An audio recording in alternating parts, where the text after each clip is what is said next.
Welcome to the deep dive. Today we're looking into something pretty interesting. Lyft's attempt to go global and, well, the challenges they hit. Yeah, exactly. We're basing this on a May 2025 piece from Cognitive Market Research. Hmm? It's called Lyft's International Expansion, How Their Global Ambitions Struggled to Take Off. And it really digs into why things didn't quite work out for them overseas, especially when you look at, say, Uber's much bigger global footprint. Right, so our mission here is to sort of unpack Lyft's experience using this analysis, figure out what went wrong, and maybe pull out some lessons, Right. lessons for anyone thinking about taking a business international. Okay, let's get into it.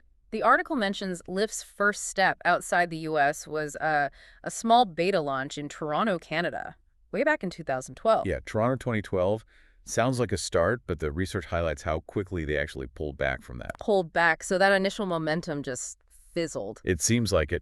And, a wider international plan never really got off the ground in a big way. The article notes they did explore things later, partnerships, some pilot programs. But not sustained operations. Exactly. These efforts didn't really translate into Lyft becoming a permanent fixture in those markets. Suggest maybe a bit of caution or perhaps hesitation right from the beginning. So what was the main roadblock, according to this research? It seems to point towards Lyft sticking too closely to what worked for them in the U.S., their U.S. playbook, as the article calls it. That's a really key point. The playbook itself wasn't the problem, I think. It was the assumption that you could just, copy paste it everywhere. Right. One size fits all doesn't really work globally, does it? Not at all. They seem to have underestimated just how different markets can be. We're talking fundamentally different consumer habits, completely different regulations, different competitors already dug in. That makes a lot of sense. You can't just expect a U.S. model to work perfectly somewhere else. The article mentions local players like Grab and Ola in Southeast Asia and India. Yeah, and they're great examples. Those companies thrived precisely because they built their services for their local markets. Super localized. How so? Well, they tailored everything. Plus, they often built strong ties with local governments, which is huge for navigating the rules. And Lyft just didn't have the same kind of global setup, the logistics, the market intelligence on the ground that Uber had already built up by moving earlier and faster. Ah, the first mover advantage for Uber. Definitely created a big hurdle for Lyft trying to enter later. Okay, this is where it gets really interesting for me. The article highlights the role of market research, or maybe the lack of deep, localized research from Lyft. Yeah, this seems critical. You really can't succeed in a new place without understanding it inside out, can you? So what was the difference in approach? Well, the research suggests Uber had teams on the ground doing primary research, actually talking to drivers, studying how people moved around, building relationships locally. Lyft's approach seems to have been perhaps a bit more standardized, maybe relying more on existing data or brand recognition carrying them through. Treating markets more like numbers than cultures. Kind of, yeah, like data points rather than, distinct places with their own unique transportation DNA. And Canada is a prime example again. They made a bigger push there starting in 2017, but still ran into issues. Right.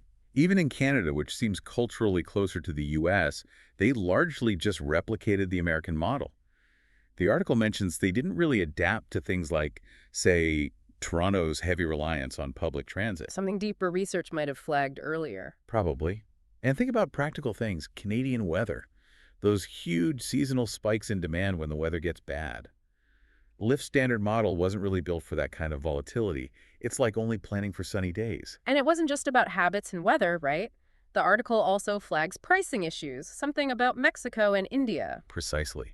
Price sensitivity is massive in many international markets. Competitors, both local and global, like Uber, often use subsidies, promotions, budget tiers to grab users. Things Lyft didn't focus on as much. It seems not.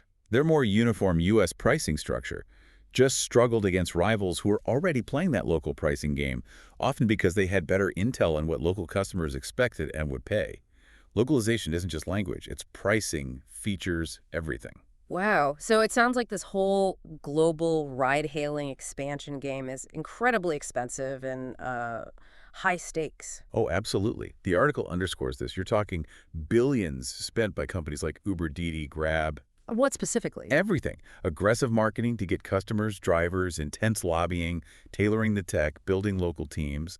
It's a massive investment. And Lyft, focused on U.S. profitability, just didn't have the same war chest or operational capacity for those kinds of global battles. That seems to be the assessment. They couldn't really afford to get dragged into those super costly turf wars that Uber was fighting or had fought in various regions. The article mentions Uber's fights with 99 in Brazil and Didi in China, where Uber eventually sold out. Sounds brutal. Exactly. And Lyft's leadership would have seen those battles, seen the massive losses Uber took initially in some places.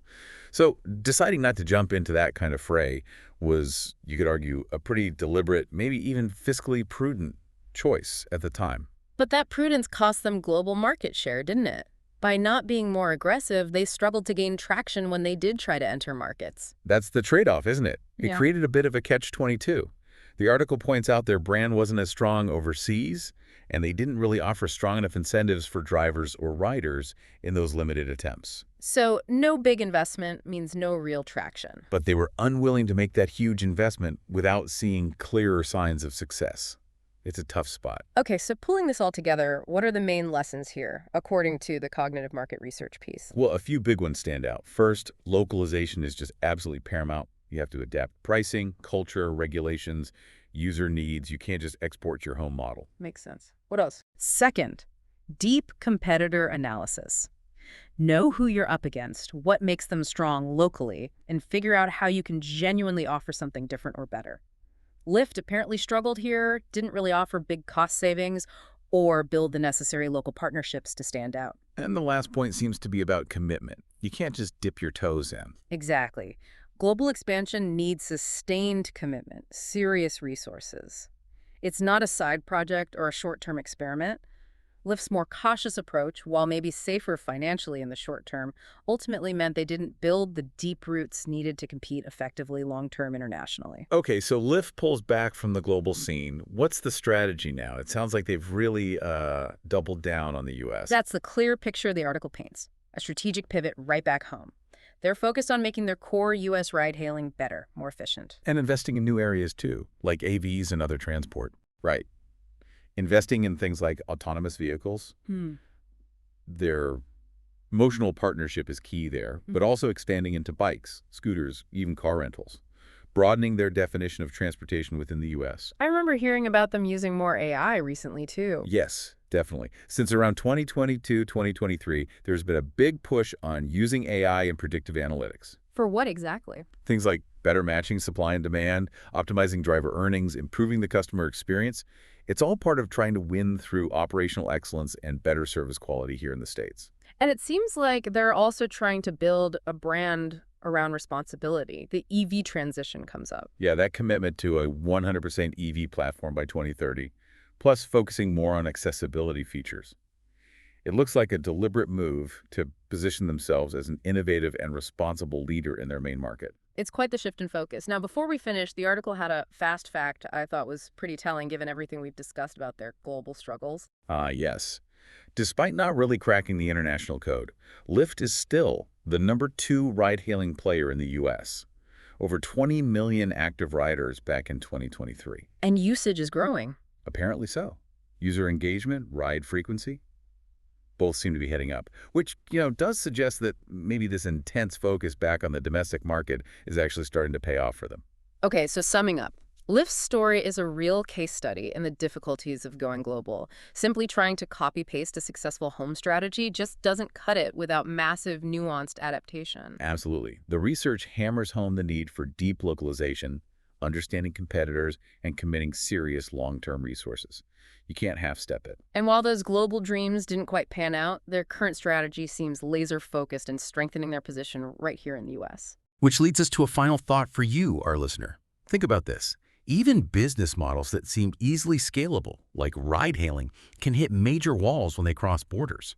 Beyond just having a winning formula at home, what other factors do you think really make or break a company's success in today's interconnected world? Something to chew on.